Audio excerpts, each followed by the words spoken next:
So we've used the kettlebell swing to build kind of a ballistic movement where we're using our lower body to drive a movement that moves a weight that we're holding in our hands rather than using our upper body to lift it.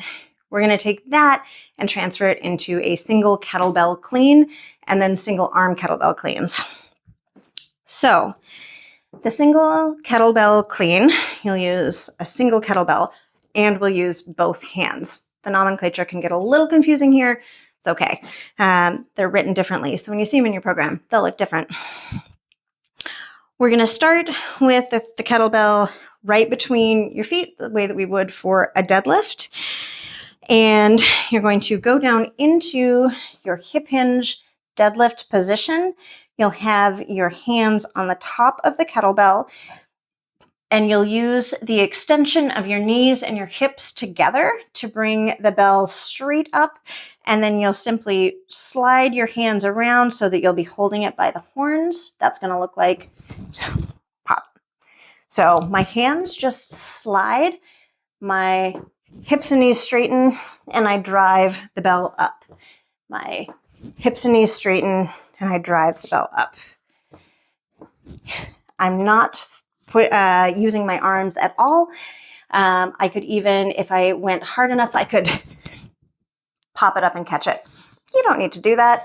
It's a fun party trick if you learn how, though. So you could. You can do this with a medicine ball. You can do it with a dumbbell as well. The key is just to pop with your hips and your knees rather than lifting with your arms. We're not trying to muscle it up. It should really just float. Once that feels okay, you can turn this movement into a single arm clean. So that can look very similar. You'll start in the same position, same deadlift position, hinged over. You'll want to do something to keep the side that's not cleaning active. I like to just push my arm out to the side so that side of my torso also stays active. You'll hold on to it.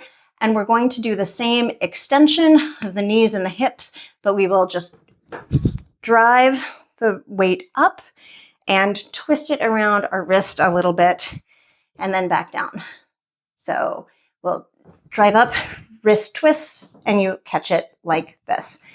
At first, what happens is we keep a death grip on it and we stop the rotation, and that falls down and hits our wrists. So getting used to starting with a lower weight and getting used to the just twist that lets it come right up the side and keeping your hand open a little bit is really key for this.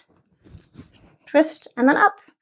So we don't want to bring it up and around either. It's really just straight up and then palm forward. It'll take a little bit of work, but I know you can get it. Go try.